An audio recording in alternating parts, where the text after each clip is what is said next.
రంగారెడ్డి జిల్లా శంషాబాద్ మండలం కోత్వాల్గూడ గ్రామంలో క్రషర్ల వివాదంపై కాంగ్రెస్ కార్యకర్తలు స్పందించారు. మాన్సా హిల్స్ లో రాఘవ కన్స్ట్రక్షన్ ఎలాంటి అనుమతులు లేకుండా క్వారీలు నిర్వహిస్తుందని హరీష్ రావు చేసిన ఆరోపణల్ని తీవ్రంగా ఖండించారు. మంత్రి పొంగులేటి శ్రీనివాసరెడ్డికి రాఘవ కన్స్ట్రక్షన్స్ కు ఎలాంటి సంబంధం లేదన్నారు. ఆయన వ్యక్తిగత ఇమేజ్ ను దెబ్బతీసేందుకు ఆరోపణలు చేస్తున్నారని మండిపడ్డారు.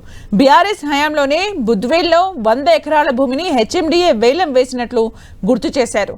లేఅవుట్ చేస్తున్నప్పుడు వెలువడిన రాళ్లను కోత్వాల్గూడలో ఆ కంపెనీ డంప్ చేయడం జరిగిందంటున్నారు. అదే డంప్ మెటీరియల్ను ఇప్పుడు క్రషింగ్ చేస్తుంటే కొత్తగా క్వారీలు తవ్వుతున్నారని అబద్ధాలు చెప్పడం సరికాదన్నారు.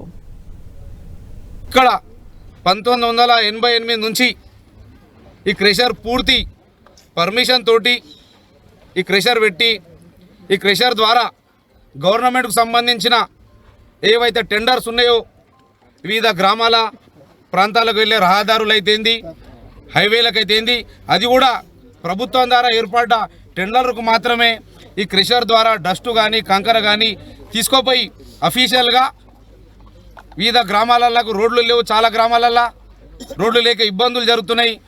అక్కడ ఏదైతే అఫీషియల్గా వచ్చిన టెండర్లకు మాత్రమే ఈ క్రెషర్ ద్వారా మెటీరియల్ అక్కడ వేసి గ్రామాలకు ప్రజలకు ఇబ్బంది అవుతున్న రైతులకు అన్ని విధాలుగా ప్రాంత ప్రజలకు రోడ్ల గురించి మాత్రమే ఈ క్రెషర్ పనిచేస్తుంది. రైతులు భూములు గుంజుకున్నామని నా మీద అభియోగం చేస్తున్నారు. 1988 నుంచి ఇక్కడున్న క్రషర్ 11 మంది క్రషర్ ఓనర్లు మేము అందరం కలిసి ఈ ఏరియాలో క్రషర్లు పెట్టుకున్నాం. మమ్మల్ని 2008లో వెకేట్ చేయించారు. వెకేట్ చేయించినప్పుడు ఈ రైతులందరికీ అప్పుడు ఇక్కడ ఈ గ్రామం ఓన్లీ చేపల మీద ఈ రాయి మీద బతుకుతారు కొత్తవాళ్ళగూడ గ్రామస్తులు అందరూ. ఇప్పుడు 2008 క్రషర్లు బంద్ అయిన తర్వాత టిప్పర్లు నడవటం కానీ వాళ్ళు రాయి కొట్టడం కానీ వాళ్ళు జీవనోపాధి కోల్పోయారు. అయితే ఆ భూముల నుంచి అదే భూముల నుంచి అప్పుడు వ్యవసాయం చేసుకున్నాం. తర్వాత క్రేసాలు వచ్చినాయి. క్రేసాలకు సంవత్సరానికి ఎంత ఇచ్చారు ఇస్తే అది కంటిన్యూ నడిచింది. మేము కూడా బండలు కొట్టుకొని ఇక్కడ బతికినాం. ఆ తర్వాత ఇవి బంద్ అయిపోయినాయి 2008-9 బంద్ అయిపోతే ఏమైంది, ఆ తర్వాత ఇక లేదు మాకు ఉపాధి. అయితే సారు 40 ఏళ్ళ నుంచి ఇక్కడనే ఉంటాడు. ఆయన ప్రెషర్ ఉన్నది అప్పటి నుంచి. ఆయన తారీఖు మేము తిరిగినాం. సార్ ఇట్లా మరి మా బతుకుదేరు అది పోయింది మేము ఏం చేయాలి సార్ అంటే ఆయన ఏమన్నా అంటే మరి ఏం చేస్తారు మీరు అంటే మాకు ఏం లేదు సార్, మరి ఏదన్నా దారి చూపిది అంటే సరే ఒకటి చేద్దాం మరి మీరు అందరు ఒప్పుకుంటారా, అందరు ఒప్పుకొని మీరు ఇస్తారా అని.